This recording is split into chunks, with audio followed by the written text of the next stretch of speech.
For a long time, real strategy games have held a special place in my as well as other people's hearts. And with this, we're reminded of a game so innovative and one that has made such a profound impact.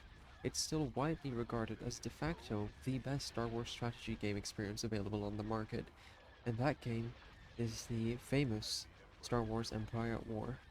Yet while Empire at War alone, as a base game, was a major development in the Star Wars gaming industry, its DLC, Star Wars Forces of Corruption, was the one that truly brought the game into the spotlight and revolutionized the way that we've been playing Empire at War and other strategy games for quite a long time.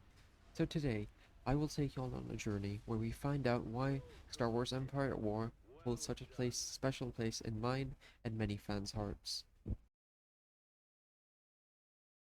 The birth of Empire at War can be traced back to the visionaries of Petroglyph Studios. Petroglyph Studios was a game development company established in 2003 which is still active up to date in 2024. It was made up of former Westwood Studio employees who were responsible for the creation of the iconic Command and Conquer series, a very prominent real-time strategy game which still sees many players even today. However, after EA acquisition back in the early 2000s, multiple developers realized that their innovation in the RTS sector would simply not be sustained in the new EA-owned market.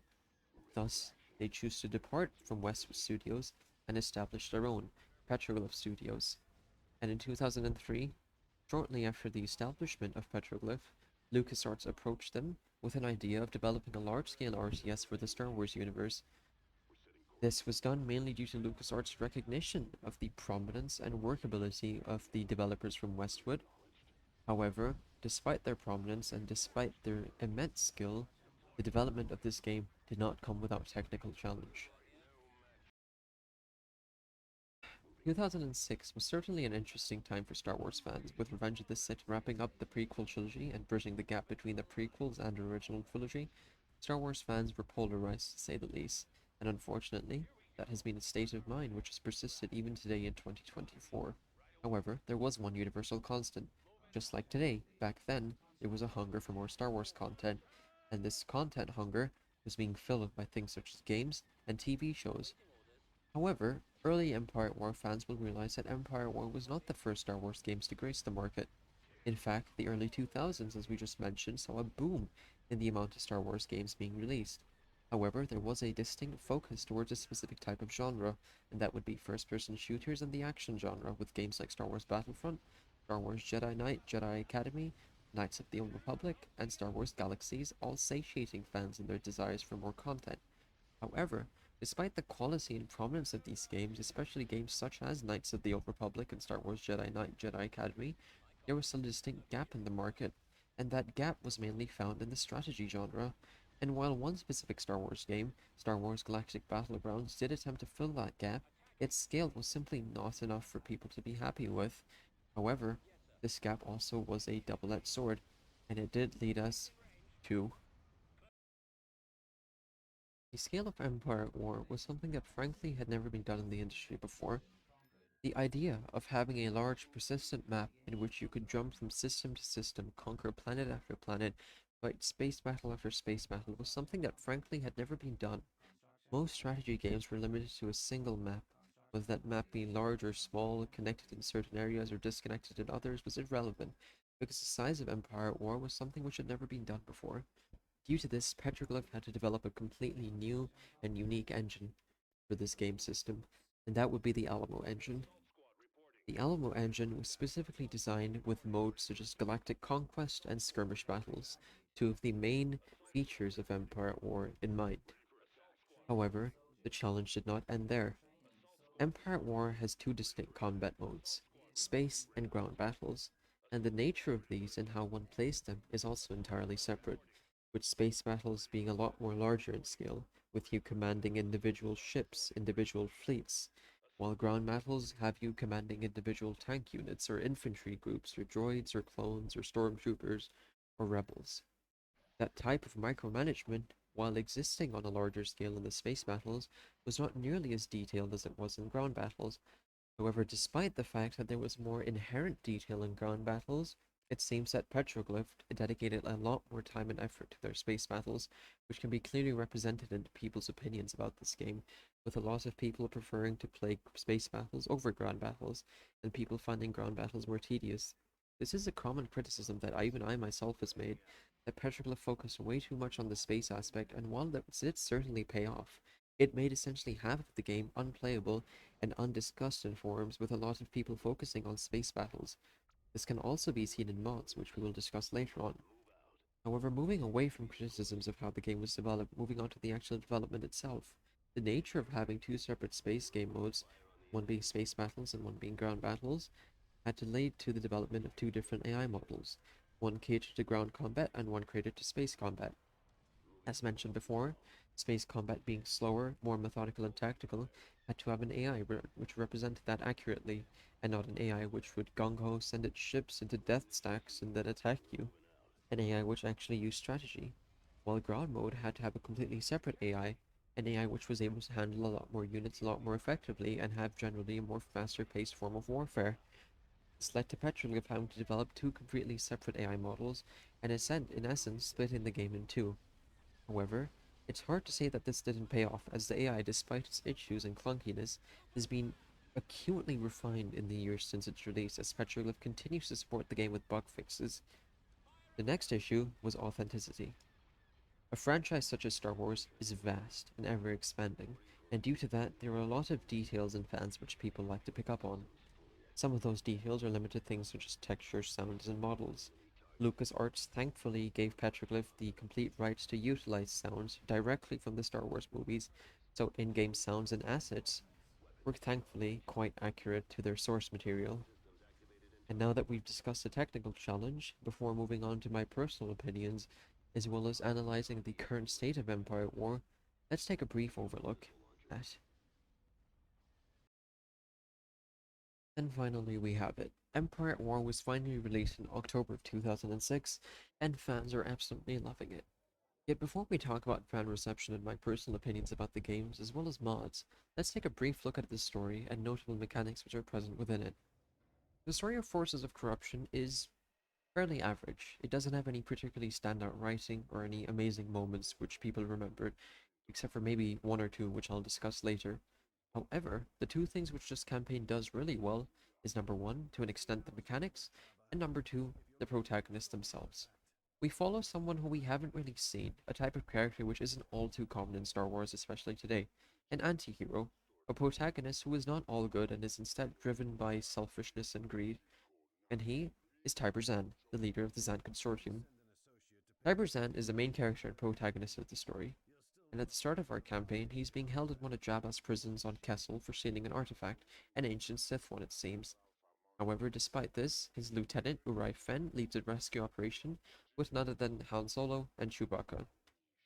After the group escapes Kessel, we set out on our journey to re-establish Zan's consortium.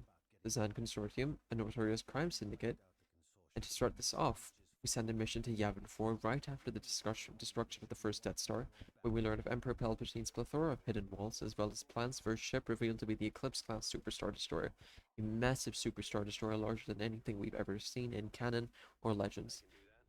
Following this, we also renew our conflict with Jabba the Hutt, with us delegating our forces to capture two main points. Number one is Jabba's outpost on Slukamai, and the Droideka factory on Hyporai. Bosk, another bounty hunter, ends up negotiating a truce between us and Jabba's crime syndicate, with Jabba being forced to give up the both planets, as well as the sizable bounty placed on our head. Next, we set our eyes upon utilizing the Sith to help unlock the Sith artifact once we've acquired it once more. For this, our team launches an assault on Dathomir, an ancient planet strong with the dark side and notable for the Night Sisters. After eliminating the local Imperial garrison and governor, we rescue the Night Sisters and Darkseid user Silvery. After this, we return to our stronghold on Ryloth and negotiate a transaction with an Imperial contact with the Prince of the Black Sun Syndicate, Prince Caesar. However, for this, Tiber and assassin droid IG-88 have to steal Tabana gas from Bespin, a major world refinery. However, after the arrival of Vader, Tiber implicates the Black Sun, turning the Imperial might right onto them, and Tiber simply watches as Vader destroys the Black Sun Syndicate. An unspecified amount of time later, we engage with a clash with none other than Grand Admiral Thrawn, with Tiber leading from his new flagship, the Merciless, an aggressor-class Star Destroyer. Bosk ends up stealing the artifact and heading toward the Imperial Star Destroyer, the Dominator. Thrawn's retreat following this, however, unbeknownst to them, Tiber had planted a tracking device on the artifact, which allowed him to track to Coruscant, where he, Orion Sitri, raid the personal data center of the Emperor and steal it, as well as the passcodes for the Eclipse Superstar Destroyer. Soon after the destruction of the second Death Star, Tiber and his fleet assault the Eclipse over the shipyard planet of Kuat. The Rebel fleet also arrives with the intention of destroying the Eclipse. However, we command the Eclipse using our stolen passcodes and use it to repel both fleets. And after this, we have probably one of the best combat sections in the entire game. An Executor-class Superstar Destroyer, the Annihilator, arrives, and we get the absolute joy of fighting against it, taking control of our own ships to fight it off. However, after this, we abandon the ship, and the story ends with Silvery eventually utilizing the unlocked Sith artifact to locate a frozen Sith army, which seemingly belongs to that of Darth Raven's Infinite Army from Knights of the Old Republic, which ends up being about 4,000 years old. And again, as I said earlier, while this campaign itself isn't the most unique, it certainly does give rise to one of the most memorable features of this DLC, and that is the corruption mechanic. When playing as Imperial or Rebel forces, the strategy of taking over a system would be to send a fleet, defeat defending space forces, and then launch a ground invasion. However, when playing the Zan Consortium, we can utilize a specialized mechanic known as Corruption, which we can spread by sending Defilers, a type of special unit, which set up these hubs of illegal activity, which are black markets, smuggling rings, slavery markets, and other such corrupted mechanics. However, these defilers also allow us to steal tech, which allow us to keep up with the Empire and rebels and not let us fall behind. Once we have corrupted a planet enough, it falls into our hands along with all structures on it. And corruption is the only major and reliable way for the consortium to take over planets from the other two major powers in the galaxy. And that is a very simple overview of the story as well as its notable mechanics. Now I'm going to discuss my personal opinions about this game, as well as current content and where the game is today in 2024. And now that we've gone over all the major points of Empire at War, its technical analysis, its story, its history, and how it came into being, let's talk about what I personally feel about the game. Personally, I love Empire at War. I've always been a fan of strategy games, spending a lot of time playing Paradox's games such as Hearts of Iron 4, Europa Universalis, Crusader Kings to a minor extent, as well as the Victoria games. I absolutely love the idea of taking command of my own units and using it to fight off a greater enemy. I find that type of gameplay very engaging, and it seemingly is a very popular genre, which would explain why Empire at War is so popular. Empire at War for me is an experience which I have gotten in no other game. No other game allows me to amass a fleet of Imperial Star Destroyers and fight off the rebel scum. No other fleet allows me to take command of an X-Wing squadron and send it on a daring raid to strike the engines of an ISD, bearing down on my ships. No other game provides me with the thrill of wondering whether my ships are enough to fend off an attacking Imperial force. And frankly, the modding scene of Empire at War only makes it better. Mods in Empire at War are what have arguably kept the game alive, with the major ones being Thrawn's Revenge, Fall of the Republic, Awakening of the Rebellion, and many more. The modding scene has never been more alive, and Petroglyph, despite being such an old developer studio, has stayed active and has continued supporting those modders and continued pushing out these updates to allow modders to take advantage of the game's engine and innovate in ways that we've never seen before. Personally, I find myself playing Thrawn's Revenge and Fall of the Republic the most, as it does add the most content, and for that I thank the team over at Corey's Datapad and Corey Loses for pushing out amazing and incredible work, which I'm sure a lot of people have come to enjoy and fall in love with. However, that doesn't mean I don't have my personal gripes with Forces of Corruption and the game as a whole. In Forces of Corruption, at least, the Zan Consortium is considered to be broken, to say the least. The balancing on ships and the balancing on units is way off. How this happened, I'm not entirely sure, and there's no real consensus on how the developers managed to mess this up this badly. In fact, it's gotten so bad that whenever I play Forces of Corruption in multiplayer with my friends, they always end up making fun of me for playing the Zan Consortium. Overall, its ships are unbalanced, some are too powerful or some are too weak. Imperial ships tend to get utterly decimated by rebel starfighters, and while it can be argued that that is simply a skill issue, there is a distinct lack of patrol frigates in the Imperial roster, except for maybe the Tartan patrol cruiser. And while mods do allow this to pick up the slack, and while mods do fix a lot of the balancing, there still is a major issue in the base game. Furthermore, the AI, despite its age, has held up well. However, there are also serious issues with the pathing. And finally, the biggest gripe is stability. For a long time, this game was running on a 32-bit engine, yet very recently, around only a year or two ago, it upgraded to a 64-bit engine, and with that, I thought maybe game performance would get better. However, while it did get better, it was not as noticeable of a change as it was being advertised to me as. And while that is of course based on my PC and others' PCs and the nature of the game itself being so old, I can't really complain too much. But overall, Empire at War for me is an extremely, extremely fun game, and a game that I have fallen in love with and will continue to fall in love with, I'm sure, for many years to come. And now that I've discussed my own personal opinions of the game, I'm going to move on to the final segment of this video, which is where is Empire at War today?